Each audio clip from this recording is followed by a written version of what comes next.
মাঝে মাঝে নবীজি আয়েশাকে বলতেন, আয়েশা তুমি যে কাপড় পরো আমার ভালো লাগে না। আমি ছোট মানুষ, আপনি পরায় দেন না কেন? নবীজি আয়েশারে ধরতেন আর নিজে কাপড়টা পরায় দিতেন। হে ওয়া সুবহানাল্লাহ পর্যন্তই থাকবে, বাসায় গা বউরে পরায় দিতে পারবেন না ইনশাআল্লাহ। বলেন বউর জন্য কিছু নাই, সব বাহিরের মানুষের জন্য। মাঝে মাঝে বউরে নিজের হাতে খাওয়াইয়া দিবেন, বউরে খাওয়াইয়া দিয়েন। ওরে বাবা কও ইনশাআল্লাহ কও। মাঝে মাঝে বউরে নিয়ে ঘুরতে যাইয়েন। তবে শোনো, বউকে স্মার্ট করে, এক্সট্রা অর্ডিনারি করে, ডিজাইন করে, স্টাইলিস্ট করে আপনার সামনে উপস্থাপন করবেন। মাঝে মাঝে বউর চুলে কালার করে দিবেন, কালার মেহেদি দিয়ে বিভিন্ন কালার করে দিবেন। না কালার করা হারাম? আরে শুধুমাত্র কালো কালার ছাড়া যত কালার আছে সব জায়েজ মহিলার জন্য। শুধু কালো, কি বলছি, কালো। হিজাব কালো দেওয়া যাবে না, আপনার দাড়িতেও না, আপনার চুলেও না। এখন আপনার চুলরে আপনি নীল করে পালান, আমার আপত্তি নেই। তার অর্থ টিকটক বানাবার জন্য না। বুঝাই কেন বলতেছি, শেষ পর্যন্ত বলি, তাহলে আবার আরেকটা শয়তানে জড়িয়ে যাব। কথা বুঝছেন? বলি, বোর চুলে কালার করতে পারবেন, যত ডিজাইন করেন। মাঝে মাঝে বোর চুলে বেনি করে দিবেন। বেনি বেনি বেনি বুঝেননি না? এটা বুঝিয়ে দেওয়া লাগবে আমারে। হ্যাঁ, বেনি করে দিবেন। কিন্তু স্ত্রীকে অবশ্যই তার সামনের চুল কাটতে দিবেন না। পিছনের চুল যদি লম্বা হয়ে যায়, 1-2 আঙ্গুল 1 আঙ্গুল কাটতে পারে, সহজ সোজা করার জন্য জায়েজ। সামনের চুল কাটা হারাম, সামনের চুল কাটা হারাম, কাটতে দিবেন না। কিন্তু একজন দাঁড়ায় কি বলতে পারবেন, ঘরে যে বরকত নাই? বউরে যেদিন বিয়ে করে নিছিলেন ঘরে বাসর রাত্রে, রসুলে পাক বলছেন বউর সামনের চুলকে এইভাবে টান দিয়ে ধইরা একটা দোয়া পড়ো। কেউ দোয়া করছিলেন? তো জানেনি না, তো দোয়া কি করবে? জানেনি না কোন দোয়া পড়তে হইব, তাইলে বরকত কই পাইবেন? কিসের বরকত দিয়ে করতেছেন আপনারা? আমি বুঝতেছি না, মৌলিক বিষয়গুলো আপনি জানেন না। আর কয় হুজুররা কি জানে, আমরা সব জানি। আরে বেটা কিছুই জানোস না তুই, কথা বলেন। মেয়েদের ব্রু প্লাক করা যাবে না, হারাম। এতগুলা বলছি জায়েজ, এখন হারাম বলতেছি। ব্রু প্লাক করা যাবে, হারাম। কি? আলগা চুল, এক্সট্রা চুল মাথায় লাগানো যাবে না, হারাম। কি বলেন? কি? চোখে শর্মা লাগানো জায়েজ, শর্মা, তাইলে আবার বাইরে না। মহিলারা রাস্তায় পারফিউম ব্যবহার করা হারাম। চাইরা মজবে হারাম, চাইরা তরিকায় হারাম। দামি পোশাক পরে, ডিজাইন করে, স্মার্ট হয়ে, বুরকার নামে ফ্যাশন করে, হিল জুতা পরে রাস্তায় প্রকাশ্যে ঘুরে বেড়ানো হারাম। কথা বুঝছেন আমার? বউকে প্যান্ট শার্ট পরান আমার আপত্তি নেই, আছে, এটা না যাইজ না। প্যান্ট পরান, শার্ট পরান, 3/4 পরান, সেন্ডু গেঞ্জি পরান, যা ভাল লাগে করেন, সব শুধু আপনার সামনে। বউকে যেভাবে দেখলে আপনার আকর্ষণ তৈরি হয় সেভাবেই আপনার সামনে উপস্থাপন করবেন। তাইলে অর্থ দাঁড়াবে কি? আপনি যদি আপনার বউকে সর্বোচ্চ সুন্দর করে আপনার চোখের সামনে তুলে ধরেন, তাহলে রাস্তায় গিয়ে অন্যের বউর দিকে আর মেয়ের দিকে আপনি তাকাবেন না, ঠিক কিনা বলেন? নিজের বউরে নিজের কাছে ভালো লাগে না, এজন্য রাস্তায় গিয়ে আরেক বেচারার বউর দিকে তাকান। আমার কথা বুঝতেছেন আপনারা? এজন্য যত সুন্দর পারেন, যেভাবে ভাল লাগে নিজের কাছে স্ত্রীকে উপস্থাপন করেন, যেভাবে ভাল লাগে আপনার সামনে। আপনার ঘর, আপনার সব, আপনার রুম, আপনার স্ত্রীর কাপড়, স্ত্রী আপনার পোশাক। আল্লাহ বলছেন একজন তো আর একজনের পোশাক, হুন্না লিবাসুল্লাহুন, একজন আর একজনের পোশাক। যেভাবে ভাল লাগে চলো, এক কম্বলের নিচে ইচ্ছা মতো থাকো, তোমরা ইচ্ছা মতো ঘরের ভিতরে ঘোরাও, হারাম না। রাস্তায় বের হয়ে ইচ্ছা মতো চলা হারাম। কিন্তু আপনি তো বুকা স্বামী, আপনি তো বুকা।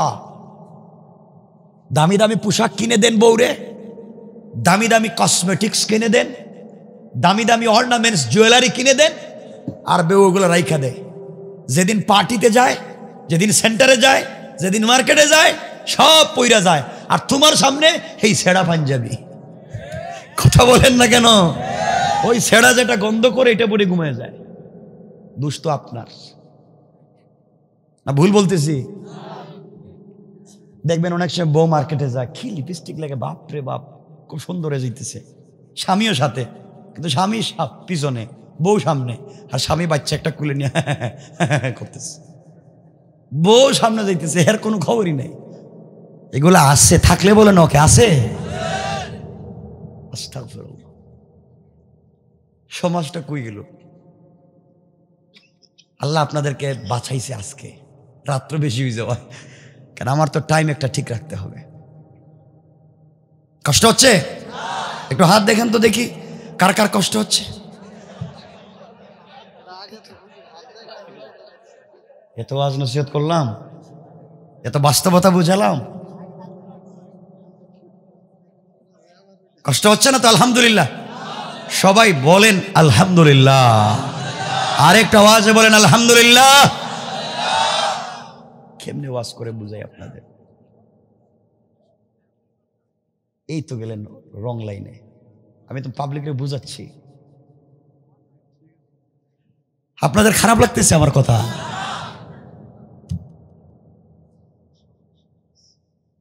শুনেন, আরো কয়েকটা কথা টিপস বইলা দেই। মাঝে মাঝে বউর রান্নার প্রশংসা করবেন, যে বউ তোমার হাতের রান্না মাশাআল্লাহ খুব মজা, খুব স্বাদ। তো কোনোদিন তো বউর রান্নার প্রশংসা করেন না, গিয়াই তো পাশের বাড়ির বাবির রান্নার খুব মজা। হ্যাঁ, পাশের বাড়ির বাবিটাই মজা হইব। এই শয়তানি বাদ দাও, ভালো হয়ে যাও। এজন্য যুবক, তোমাদের প্রতি আমার নসিহত, ও যুবক, তোমাদের প্রতি আমার নসিহত শুনো। আমি বলছি না তোমরা সিনেমা হলে যাইও না, কারণ আমি জানি বইলে লাভ নাই। আজকে কই যাইও না, কালকে আবার যাইবা। আমি বলবো তোমরা মদ খাইও না, হুজুর আমার পকেটেই তো ফেন্সিডিলের বোতল আছে, তো ওয়াশ করে তো লাভ হবে না। তো আমি একটা দাওয়াত আপনাদেরকে দিচ্ছি, খুব দিল দিয়ে শোনো। ও ভাই, তোমাদেরকে বলছি শোনো। বন্ধুদের পাল্লায় পড়ে সিনেমা হলে গিয়েছো সিনেমা দেখতে, বন্ধুদের পাল্লায় পড়ে গিয়েছো সিনেমা দেখতে গিয়েছো, ওখানে নামাজের সময় হয়ে গিয়েছে, ওখানেই নামাজে দাঁড়িয়ে যাও, ওখানেই সলাতে দাঁড়িয়ে যাও। তুমি তোমার নফসের তাকাজায় গিয়েছো সিনেমা দেখতে, আর রব ডাক দিয়া বলছেন হাইয়া আলাস সালাহ, রব ডাক দিয়া বলছেন হাইয়া আলাল ফালাহ। এই শয়তান, সিনেমা হলে বন্ধ কর, এখন কল্যাণ নামাজে দাঁড়াইয়া যা। বলছি ভাই, বন্ধুদের পাল্লায় পড়ে সিনেমা হলে গিয়েছো, সলাতের সময় হয়েছে, ওখানে সলাতে দাঁড়িয়ে যাও। বন্ধুদের পাল্লায় পড়ে মদের বারে গিয়েছো, সলাতের টাইম হয়েছে, মদের বোতলটা পকেটে রাইখা নামাজে দাঁড়িয়ে যাও। তুমি বন্ধুদের পাল্লায় পড়ে ফেন্সিডিলের বারে গিয়েছো, নামাজের সময় হয়েছে, ফেন্সিডিলের বোতলটা টেবিলে রাইখা নামাজে দাঁড়িয়ে যাও। তুমি বন্ধুদের পাল্লায় পড়ে ইয়াবা হাতে নিয়েছো, নামাজের সময় হয়েছে, ইয়াবার ট্যাবলেটটা রাইখা সালাতে দাঁড়িয়ে যাও। ও ভাই, তোমার পরনে যদি পাঞ্জাবি থাকে, পাঞ্জাবি পরে নামাজে দাঁড়িয়ে যাও। পাঞ্জাবি যদি না থাকে, শার্ট পরে নামাজে দাঁড়িয়ে যাও। শার্টও যদি না থাকে, একটা টি শার্ট পরে নামাজে দাঁড়িয়ে যাও। টি শার্টও যদি না থাকে, একটা স্যান্ডু গেঞ্জি পরে নামাজে দাঁড়িয়ে যাও। একটা স্যান্ডু গেঞ্জিও যদি না থাকে, খালি গায়ে নামাজে দাঁড়িয়ে যাও। টুপি যদি না থাকে, বিনা টুপিতে নামাজে দাঁড়িয়ে যাও। পায়জামা থাকলে পায়জামা পরে নামাজে দাঁড়িয়ে যাও। পায়জামা না থাকলে প্যান্ট পরে নামাজে দাঁড়িয়ে যাও। প্যান্টও যদি না থাকে, শুধুমাত্র একটা নাভি থেকে হাঁটু পর্যন্ত ডাইকা নামাজে দাঁড়িয়ে যাও।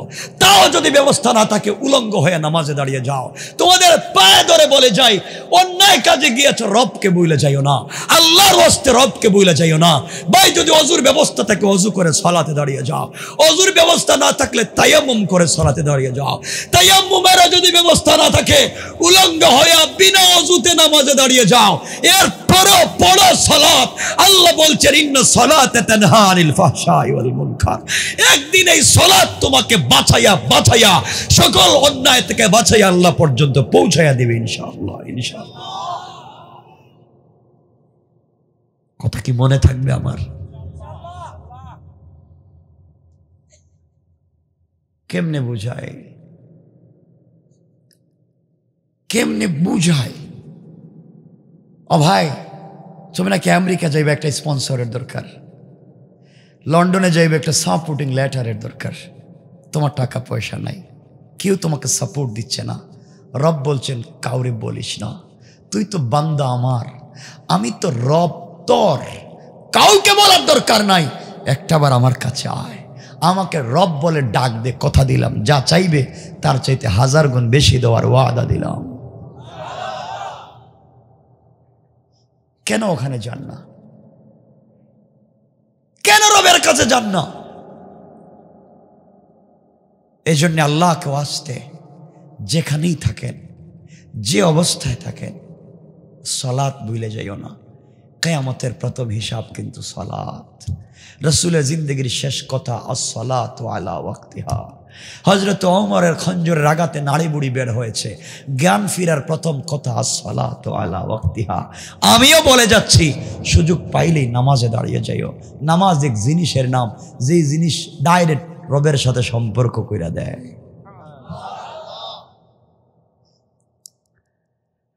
হযরত মুসা কালিমুল্লাহ গিয়েছিলেন তুর পাহাড়ে আল্লাহর সঙ্গে কথা বলতে। আল্লাহকে গিয়ে বলছেন, আল্লাহ বলো তো তুমি কোথায় আর আমি কোথায়? আল্লাহ বলছেন, মুসা তুমি বলো তুমি কোথায়, আমি কোথায়? মুসা বলছেন, আল্লাহ আমি তো তুর পাহাড়ের নিচে, তুমি তো তুর পাহাড়ের উপরে। আল্লাহ বলছেন, পাগলা না, তুমি তুর পাহাড়ের নিচে, আমি তুরের উপরে না, আমি আর তোমার মধ্যখানে 70,000 নূরের পর্দা। আল্লাহ এত দূর থেকে আমার সঙ্গে কথা বলতেছ? হ্যাঁ। আল্লাহ জীবনেও কোনোদিন কারো সামনে সরাসরি কি কথা বলবা না? আল্লাহ বলছেন, বলবো রে মুসা, বলবো। আল্লাহ কেমনে বলবেন? ও মুসা, তোমার সঙ্গে কথা বলার জন্য তোমাকে তুর পাহাড়ে আনছি। কিয়ামতের আগে আমার একদল গোলাম তৈরি হবে, এই গোলামেরা সিজদায় গিয়ে যখন সুবহান রাব্বিয়াল আ'লা বলে ডাক দিবে, আল্লাহু আরশে ইস্তাওয়া, আমি তো আরশে আজিমে থাকি, গোলাম ডাক দিলে আরশে আজিমে থাকবো না, তার সালাতের জায়গায় হাজির হয়ে যায়, হাজির হয়ে যায়। রব তো তার নাম, কেমনে ভুলে যাও? কেমনে সে রবকে ভুলে থাকো? যুবক, কষ্ট পাচ্ছেন আমার কথা কেউ? একটা হয়ে যাইতেছে, একটা হয়ে গেছে, কি করাইবা? হ্যাঁ, এটা কি মেশিন? বসাইলেন না বাদ মাগরিব, দেখতেন 12টা পর্যন্ত কথা বলতাম। এই বসছি তো বসছি, যখনই বসাইবেন 12টা। মৌলানারা তো বলছি কথা,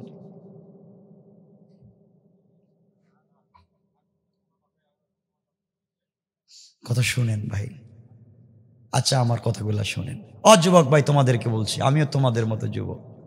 আল্লাহ আমাকে বহু জায়গা দুনিয়া ঘোরাইছে, কিন্তু বাংলাদেশের মতো একটা সুন্দর জায়গা কোথাও নাই। কি বলতে চাই শোনো যুবক, কি বলতে চাই শোনো। পাগলামি কইরো না, সব পাগলামি একদিন নেইমা যাইব। যেদিন আজরাইল ধরবে, কোনো পাগলামিতে কাজ হবে না। বাদ দিয়া দাও সব শয়তানি, সব শয়তানি নষ্টামি বাদ দিয়া দাও। যুবক, তোমরা নাকি প্রেম করো আজকাল, তোমার নাকি গার্লফ্রেন্ড আছে, ঠিক বললাম না? হ্যাঁ, এটা ঠিক আমি জানি, না বললেও ঠিক আমি জানি। তোমার গার্লফ্রেন্ড নাকি আছে? আরে বুকা, আমিও প্রেমিক, আমিও প্রেম করি, তুমিও প্রেম করো। তো তোমার জায়গাটা ভুল, তুমি যাই না শুই না প্রেম করো নাই।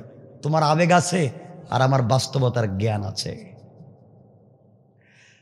যুবক, তুমি প্রেম করো, তোমার গার্লফ্রেন্ড, তার চামড়া অনেক ডিজাইন করা, স্মার্ট, খুব সুন্দর, তার চোখ নাকি একবারে কুত্তার মতো দেখতে, সুন্দর চেহারা।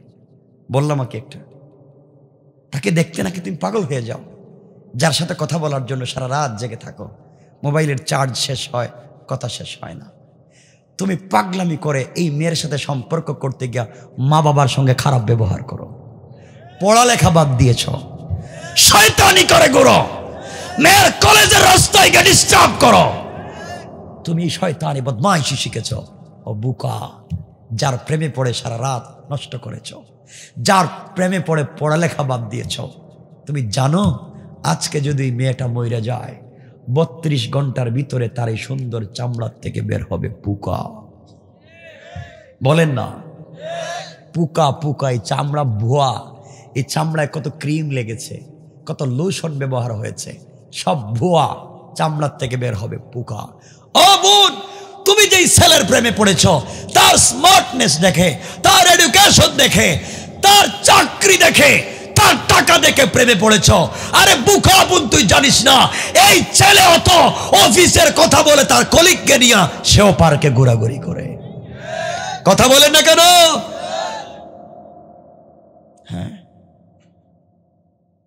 ভাই, তুই যে মেয়ের প্রেমে পড়ছিস, একদিন দেখবো এই মেয়েটা রাত্রে, আমি বলছি শোন, একদিন দেখবে এই মেয়েটা রাত্রবেলা বলবে দোস্ত, দোস্ত বলেনি, বললাম আগে আমি তো জানি না কি বলে, দোস্তই বললাম, দোস্ত আজকে রাত্রে তোর সাথে কথা হবে না।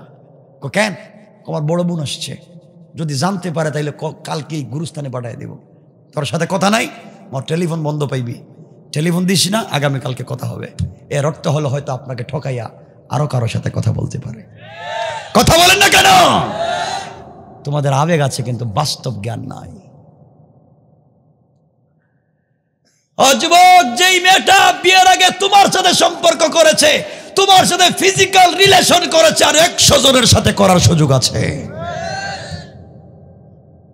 কেমনে ধোঁকায় পড়ো? কে ধোঁকা দিয়েছে? আল্লাহ আফসোস করে বলছেন, ইয়া আইয়ুহাল ইনসান মা গাররাকা বিরাব্বিকাল কারীম, এই মানুষ কে তোকে ধোঁকা দিয়েছে আমার মতো মহান রব থেকে? আল্লাযী খালাকাকা, আমি তোকে বানিয়েছি। ভাই, যার প্রেমে পড়েছ আজকে মইরা যাও, তুমি মইরা দেখো তোমার কবরে তোমার এই গার্লফ্রেন্ড যাবে না, তোমার বউ যাবে না, তোমার মা বাপ কেউ যাবে না, তোমার দামি গাড়ি আরেকজন ইউজ করবে, তোমার অফিসে আরেকজন বসবে, তোমার বিল্ডিংয়ে আরেকজন ঘুমাবে। আরে বুকা, সব ঠিক মতো চলবে। হয়তো তোমার ছেলে একজনকে বিয়ে করে কানাডা চলে যাবে, তোমার ওয়াইফ হয়তো আরেক জায়গায় চলে যাবে, সব ঠিক মতো চলবে, শুধু তুমি 3.5 হাত মাটির নিচে। বুকা, কেউ তোমার খবর নিবে না। কথা বলেন না কেন? কেউ খবর নিবে না, দুনিয়াটাই ধোঁকা। কে তোমাদেরকে ধোঁকা দিল? আল্লাহর সাথে প্রেম করো। আল্লাহ বলছেন তিনিও রাত্রে ঘুমান না, তোমরাও রাত্রে ঘুমাও না। আল্লাহ বলছেন আমিও ঘুমাই না। গোলাম, তুই তো ভুল জায়গায় প্রেম করলে, আর রবও তোমার সাথে প্রেম করতে চায়। আল্লাহ বলছেন সব তো বানাইছে কোন তো ফায়া কোন, জমিনকে বলছি হয়ে যা, হয়ে গেছে। আসমানকে বলছি হয়ে যা, হয়ে গেছে। আরশ করছি লৌহ কলম হয়ে যা, হয়ে গেছে। গোলাম, তোকে এভাবে বানাই নাই, তোকে বানাইছি আমার নিজের কুদরতের হাত দিয়া। কেমনে ভুলে যাও? কেমনে ভুলে যাও? রব প্রেম করেছেন আমার রসুলের সাথে।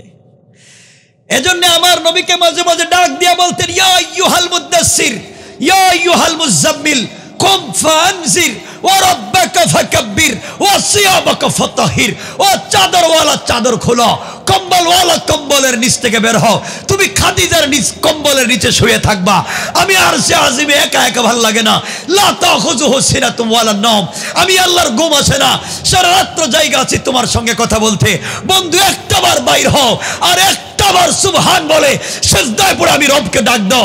আমি আরশে আজিমে নয়, দেখো তোমার দরজায় দাঁড়াই আছি, দরজায় দাঁড়াই আছি।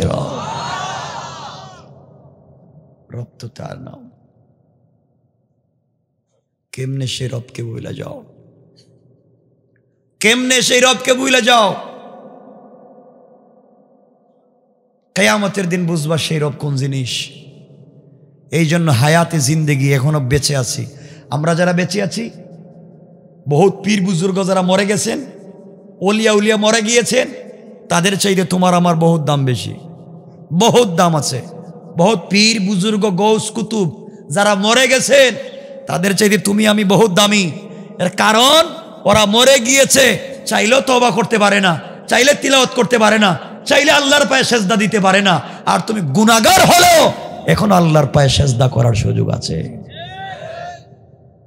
কেমনে সে রবকে ভুলে যাও? হায়াতে জিন্দগির অনেক দাম। দুনিয়ার জিন্দগিকে কাজে লাগাও ইনশাআল্লাহ। বলেন না ইনশাআল্লাহ? কষ্ট হচ্ছে? অসুবিধা হয়? হায়াতে জিন্দগিকে কাজে লাগাও। জীবন এখনো আছে, কাজে লাগায় দাও। আজ থেকে শুরু, আমরা নামাজ ছাড়বো না ইনশাআল্লাহটা বুঝে শুনে কোন ইনশাআল্লাহ। সালাত ঠিক মতো পড়বো, হারাম খাবো না, এতিমকে ঠকাবো না, বিধবাকে ঠকাবো না, বোনকে ঠকাবো না, ভাইকে ঠকাবো না, সবার হক ঠিক মতো দিব ইনশাআল্লাহ। তাই যদি হয় হায়াতে জিন্দেগিতে কদর কর। আমার মুসলমান বন্ধুগণ, গভীর মনোযোগ। আল্লাহ রাব্বুল ইজ্জত ওয়াল জালাল বলেছেন, গোলাম রে, এই হায়াতে জিন্দেগির অনেক দাম রয়েছে, যে জীবন সম্পর্কে তোমার কোনো ধারণা নাই। গোলাম, যে জিন্দেগি তুমি জানো না, হায়াতে জিন্দেগির কত দাম তোমাদেরকে বুঝাতে চাই। মনে রাখো, একজন মহিলার একসাথে 2টা বাচ্চা জন্ম দিয়েছে, যমজ। একসাথে 2টা বাচ্চা জন্ম দিয়েছে এক মহিলা। 1 মিনিট আগে একটা বাচ্চার জন্ম হয়েছে। যেই বাচ্চাটার হাত আছে, পা আছে, চোখ আছে, মাথা আছে, পঞ্চ ইন্দ্রিয় আছে, দেখতে অনেক সুন্দর। ছেলেটাকে দেখলে বড় পছন্দ হয়, মায়া লাগে, ভালোবাসা লাগে। এই বাচ্চাটা জন্ম নিয়েছে মাত্র 1 মিনিট হয়েছে, কিন্তু দুনিয়ার জমিনে বেঁচে আসে নাই, মৃত জন্ম নিয়েছে। হাত আছে, পা আছে, পুরা বডি তার স্ট্রাকচার সুন্দর, কিন্তু দুনিয়ার জমিনে 1 সেকেন্ডের হায়াত নিয়ে আসে নাই, মৃত দুনিয়ার জমিনে জন্মগ্রহণ করেছে। আমি জানতে চাই, তার জানাজা লাগবে? কথা বলেন, কেন লাগবে? এ তো মরাই তো আসছেই, তো মরা। তার জানাজা লাগবে? তার জানাজা লাগবে না, ওযু গোসল লাগবে না, কাফন লাগবে না, কোনো জিনিস তার দরকার নাই। আপনি দিতে চাইলে দিতে পারবেন, শরীয়ত বাধ্য করবে না, কারণ শরীয়তের কোনো বিধান নাই। শরীয়তের সকল বিধান হায়াতে জিন্দেগির সাথে, জীবনের সাথে সম্পর্ক। অত মরা মৃত্যুর সাথে ইসলামের কোনো মৌলিক বিধানের সম্পর্ক নাই। হাত আছে, পা আছে, সব আছে, কিন্তু হায়াত নাই। তার জানাজার নামাজ আছে, কথা বলেন, জানাজার নামাজ নাই। 1 মিনিট আগে, 1 মিনিট পরে আরেকটা বাচ্চা জন্ম নিয়েছে, যেই বাচ্চার 2টা হাত নাই, 2টা পা নাই, চৌকো নাই, কিন্তু দুনিয়ার জমিনে আসার পরে 1 মিনিট নড়াচড়া করেছে, 1 সেকেন্ড নড়াচড়া করেছে অথবা কান্না করেছে। বলেন তো, তার জানাজা লাগবে নি? তার জানাজাও লাগবে, ওযু গোসলও লাগবে, কাফনও লাগবে। এর কারণ হলো, হায়াতে জিন্দেগিতে সে বেঁচে ছিল। হায়াতে জিন্দেগিতে বাঁচলে দুনিয়ার শরীরে আহকাম প্রয়োগ হয়ে যায়। আমার বন্ধুগণ, ওই 1 মিনিট দুনিয়ার জমিনে বেঁচে যাওয়ার কারণে এই গোলামের দাম আল্লাহর কাছে কতটুকুন বেড়ে গেল আপনারা জানবেন না। বন্ধুগণ, খেয়াল করে শুনেন, কান খাড়া করে শুনেন। কিয়ামতের দিনে আল্লাহ রাব্বুল ইজ্জত ওয়াল জালাল, যেই দিন আল্লাহর নাম গফফার থাকবে না, আল্লাহর নাম সত্তার থাকবে না, আল্লাহর নাম রহিম থাকবে না, আল্লাহর নাম রহমান থাকবে না, যেই দিন হবে আল্লাহর নাম কাহার, যেই দিন হবে আল্লাহর নাম জব্বার, কোনো স্যাক্রিফাইস করবে না, কারো দিকে তাকাবে না। ফামান ইয়ামাল মিসকালা যাররাতিন খায়রান ইয়ারা ওয়া মান ইয়ামাল মিসকালা যাররাতিন শাররান ইয়ারা। চুল থেকে চুল পরিমাণ অন্যায় কেউ ছাড়বে না, চুল থেকে চুল পরিমাণ ভালো জিনিস কেউ ছেড়ে দিবে না, সব তোমার সামনে হাজির করে দিবে আর বলবে, ইকরা কিতাবাকা কাফা বিনাফসিকাল ইয়াওমা আলাইকা হাসিবা। আল্লাহ রাব্বুল ইজ্জত ওয়াল জালাল এই দুনিয়ার জমিনে কিছুক্ষণ বেঁচে যাওয়ার কারণে আল্লাহর গোলামের এত দাম হয়ে যায়, এত দাম হয়ে যায়। কিয়ামতের দিনে আল্লাহ রাব্বুল ইজ্জত ওয়াল জালাল হিসাব নিকাশের আগে ফেরেশতাদেরকে বলবেন, ফেরেশতারা, যে বাচ্চাগুলা দুনিয়ার জমিনে ছোট অবস্থায় মারা গিয়েছে, না বালিগ মারা গিয়েছে, পৃথিবীর জমিনে 1 সেকেন্ড 1 মিনিট বেঁচে যাওয়ার পরে মারা গিয়েছে, কিছুক্ষণ পরে আমি আল্লাহ বিচার শুরু করব কিয়ামতের মাঠে। ওরা যেন দৌড়াদৌড়ি করতে না পারে, ওদের কোনো হিসাব নাই। আমি আল্লাহ রাব্বুল ইজ্জত ওয়াল জালাল ওদের সকলকে জান্নাতে দিতে চাই, সুতরাং তাদের কাছে জান্নাতের পাসপোর্ট ধরাইয়া দাও আর তাদের সবাইকে জান্নাতি বলে ঘোষণা করে দাও। আমার বন্ধুগণ, এই ছোট্ট ছোট্ট বাচ্চারা জান্নাতের সার্টিফিকেট হাতে নেবে, জান্নাতের পাসপোর্ট হাতে নিবে। আল্লাহ যখন চেয়ারে বসে যাবেন বিচার কার্য সম্পাদন করার জন্যে, ওই সময়ে আল্লাহ রব্বুল ইজ্জত ওয়াল জালাল চেয়ারে বসে যখন চিৎকার করে বলবেন, আজ আছো কি লিমানিল মুলকুল ইয়াউম, কে আছো, কে আছো, কার ক্ষমতা আছে দাঁড়াও, তোমার নাকি ক্ষমতা আছে, একটু দেখি ক্ষমতা কেমন। তোমার নাকি দুনিয়ার জমিনে চেয়ার ছিল, তোমার নাকি দুনিয়ার জমিনে পাওয়ার ছিল, তোমার নাকি দুনিয়ার জমিনে ক্ষমতা ছিল, একটু দাঁড়াও। কেউ দাঁড়াবে না। আল্লাহ রাসূল সাল্লাল্লাহু আলাইহি ওয়াসাল্লাম মাকামে মাহমুদে পড়ে চিৎকার করে কাঁদবেন আর বলবেন, আল্লাহ তাআলা আমনি, আপনি যদি এভাবে চিল্লা চিল্লি করে বলেন কে আছো দাঁড়াও, কে দাঁড়াবে? আপনার সামনে দাঁড়াবার মতো সাহস আছে কার? কার ক্ষমতা আছে আপনার সামনে দাঁড়াবে? কেউ দাঁড়াবে না। আল্লাহ, আমি কি কোনোদিন বলছি আপনার মতো ক্ষমতা আমার আছে? আল্লাহ, আমি কি কোনোদিন বলছি আমার পাওয়ার আছে? কোনোদিন বলি নাই। আজকে কিয়ামতের মাঠে তুমি যে এইভাবে চিৎকার করতেছ, আল্লাহ তাআলা তোমার চিৎকারে তো কেউ দাঁড়াবে না, কথা বলবে না। আল্লাহ রাসূলকে আল্লাহ তাআলা বলবেন, বন্ধুরে তুমি মাথা উঠাও, তোমার কান্না আমি আল্লাহর ভালো লাগে না। দুনিয়ার জমিনে যথেষ্ট কান্না করেছ, দুনিয়ার জমিনে যথেষ্ট চোখের পানি ছেড়ে দিয়েছ, অনেক অত্যাচার সহ্য করে দিন প্রচার করেছ। বন্ধুরে আজকের দিন তোমার কান্নার দিন না, মাথা উঠাও। আমি আল্লাহ তোমার জন্য স্পেশাল চেয়ার রেখে দিয়েছি, জান্নাতি পোশাক রেখে দিয়েছি, তুমি জান্নাতি পোশাক পরে চেয়ারে বসো।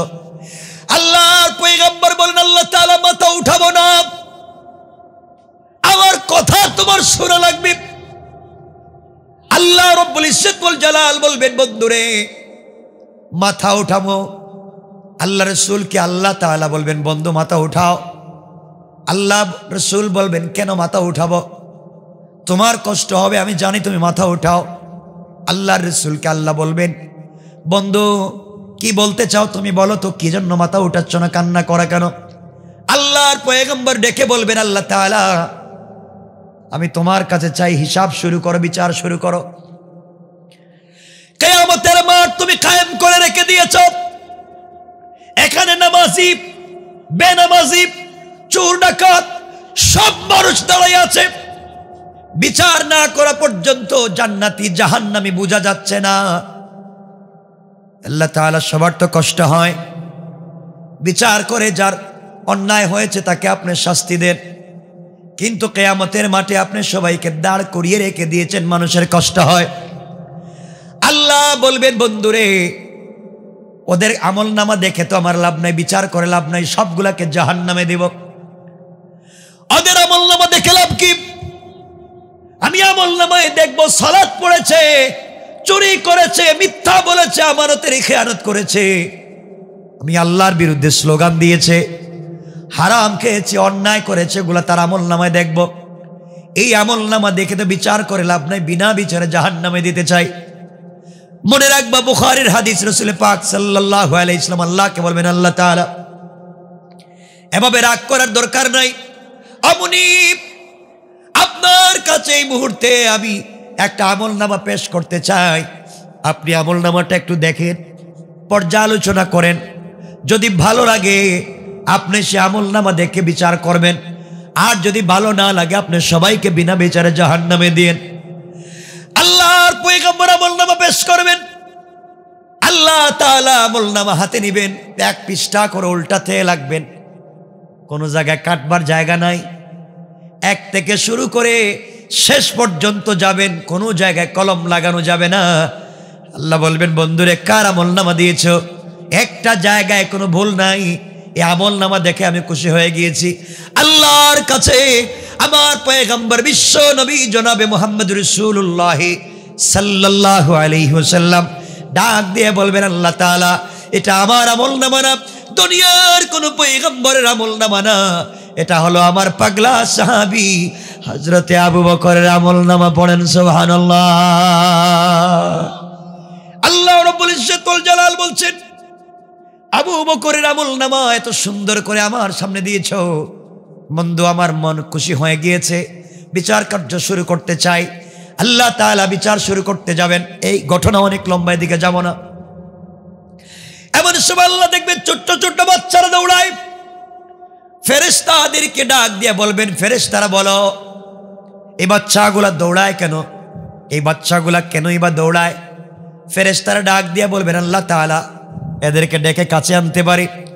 ফেরেশতারা বাচ্চাদেরকে ডেকে ডেকে আল্লাহর সামনে হাজির করবে। বাচ্চারা বলবে, আল্লাহ তাআলা আপনি জান্নাতের সার্টিফিকেট দিয়েছেন, নিয়ে যান, জান্নাতের সার্টিফিকেট নিয়ে যান, জান্নাতে যেতে চাই না। আল্লাহ বলবেন, কেন রে? তোমাদেরকে অনেক আগে জান্নাতের কথা বলছি, তোমরা ঢুকলে না কেন? এমন সময় ছোট্ট ছোট্ট বাচ্চা জবাব দিবে, আল্লাহ তাআলা যেই মায়ের গর্ভে যেই বাবার ঔরসে জন্ম নেওয়ার কারণে দুনিয়ার জমিনে হায়াতে জিন্দেগির 1 সেকেন্ড বেঁচেছিলাম, 1 মিনিট বেঁচেছিলাম, যেই মায়ের গর্ভে 10 মাস 10 দিন ছিলাম, যেই বাবার ঔরসে ছিলাম, আল্লাহ তাআলা যেই মা বাবার ওসিলায় দুনিয়ার জমিনে এসে 1 মিনিট বেঁচে যাওয়ার কারণে তুমি আমাকে আজকে জান্নাত দিয়েছো, বিনা হিসাবে জান্নাতের ব্যবস্থা করে দিয়েছো। আল্লাহ তাআলা আমি নিমক হারামের মতো এই জান্নাতে যেতে পারবো না, তুমি পাসপোর্ট নিয়ে নাও। ওই জান্নাত চাই না যে জান্নাতে আমার মা বাপকে নিয়ে যাওয়া যাবে না। আল্লাহ বলবেন, ও বাচ্চারা তোমরা শোনো, কিছু দিলে ফিরাইয়া নিতে চাই না, ফিরাইয়া নিতে পারি না। আমি আল্লাহ এমন দাতা না, দিলে ফিরাইয়া নিয়ে যাই। শোনো শোনো, কিয়ামতের মাঠে তোমরা গরু যেখানে তোমাদের মা বাবাকে পাওয়া যায়, তোমরা তাদেরকে ধরে ধরে বিনা হিসাবে জান্নাতে নিয়ে যাওয়ার পারমিশন দিয়ে দিলাম। আল্লাহু আকবার। এই হায়াতে জিন্দেগির এত দাম।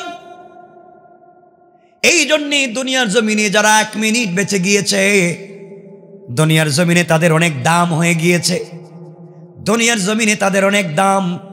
এই জন্য জীবনটাকে কাজে লাগাও। বাইরে তুমি গুনাহ করেছো, অপরাধ করেছো, কেনই টেনশন করো? আল্লাহ রাব্বুল ইজ্জতুল জালাল বলেছেন, গোলাম রে তুই গুনাহ করেছিস তো কি হয়েছে? তোর গুনাহ আসমান জমিন পরিমাণ হতে পারে, আটলান্টিক মহাসাগর পরিমাণ গুনাহে ভরে যেতে পারে। গোলাম চিন্তা করিস না, আমি আল্লাহ আছি। গোলাম রে তুই তোর গোটা জিন্দেগির গুনার জন্য তওবা করতে গিয়া আমার দেওয়া কপাল আমার কুদরতের পায়ে লাগায়া, আমার দেওয়া চক্ষু থেকে পানি ছেড়ে দিয়া, আমার দেশ জবান দিয়ে আমি আল্লাহকে আল্লাহ বলে যদি স্বীকৃতি দিতে পারো, গোলাম কথা দিলাম তোমার চোখ থেকে পানি পড়ে গালে আসার আগে আগে তুমি যত বড় অপরাধী হও না কেন, আমি আল্লাহ রাব্বুল ইজ্জতুল জালাল তোমার জিন্দেগির গুনাহগুলোকে মাফ করে দিয়া জান্নাতি বলে ফয়সালা করে দিতে আমি আল্লাহর 1 মিনিটও দেরি হবে না। পড়েন সুবহানাল্লাহ। এজন্য আমরা গুনাহ করব না ইনশাআল্লাহ। বলেন কি করব না? হায়াতে জিন্দেগির অনেক দাম। লম্বা আলোচনা আমরা আর লম্বা করতে চাই না, একটার উপরে হয়ে গিয়েছে লম্বা আলোচনা। আমি এখানে বুঝাতে চাইছিলাম ওই জায়গায় এসে কিয়ামতের মাঠে, আরে বোকা রসুল পাককে ভুলে বসে রইছ, রসুল পাক তোমাকে ভুলে যাবে না। কিয়ামতের মাঠে যখন গোটা দুনিয়ার মানুষ মাটির নিচে, সর্বপ্রথম জিবরিল আমিন এসে রসুল পাককে উঠাবেন। রসুল উঠবেন, চিৎকার করে বলবেন, ইয়া জিবরাইল আইনা উম্মতি, বলো আমার উম্মত কোথায়, আমাকে তো দেরিতে উঠালা কেন? জিবরাইল বলবেন, ইয়া রাসূলুল্লাহ এখনো কাউকে উঠানো হয় নাই, এখন মাত্র আপনাকে উঠানো হয়েছে। রসুল পাক তো উঠবেন, আল্লাহ বলবেন চিৎকার করবেন না, পরেন আপনি পোশাক, বসেন আপনি চেয়ারে। রসুল পাক বলবেন, আল্লাহ হবে না, আমি যদি পোশাক পরে চেয়ারে বসে থাকি আমার উম্মতকে তোমার ফেরেশতারা টাইনা টাইনা জাহান্নামে নিয়ে যাবে। রসুল পাক বসতে চাইবেন না, বসতে চাইবেন না। একবার পুলসিরাতে, একবার মিজানে, একবার হাউজে কাউসারে, একবার জাহান্নামের গেটে রসুল পাক দৌড়াবেন শুধু তোমার নাজাতের জন্য, তোমার কল্যাণের জন্য, তোমাকে বাঁচাবার জন্য। আর এই রসুলকে দুনিয়ায় ভুইলা বসে রয়েছে। এজন্যে আমরা সে রসুলকে ভুলে যাব না। বলেন না ইনশাআল্লাহ। নামাজ ভুলে যাব না ইনশাআল্লাহ। কথা আর বাড়াতে চাই না। 5 ওয়াক্ত সালাত যেখানেই থাকেন পড়বেন। পরিবারে নামাজ কায়েম করবেন, বলেন না ইনশাআল্লাহ। হালাল খাবেন, আরেকবার বলছি হালাল খাবেন, জীবনে কিছুই লাগবে না, হালাল খান, কামিয়াবি আছে কামিয়াবি। নামাজ পড়বেন, হালাল খাবেন। 3 নম্বর, আমানতের খেয়ানত করবেন না। তাহলে আমি শেষে 3টা কথাই বললাম, নামাজ পড়বেন, হালাল খাবেন, আমানতের খেয়ানত করবেন না। 3টা মনে থাকবে তো? মনে রাখবেন 3টা। রাসূল বলছেন ফাদাখালাল জান্নাতা বিসালাম, মরবেন তো দারুস সালাম নামক জান্নাতে যাবেন। আল্লাহ রাব্বুল ইজ্জতুল জালাল আমাদেরকে রব পর্যন্ত পৌঁছার তৌফিক দান করো। সবাই আওয়াজ করে পড়েন আমিন। অন্যায় করবেন না, মানুষকে গালি দিবেন না, মানুষের সাথে খারাপ ব্যবহার করবেন না, ইনশাআল্লাহ।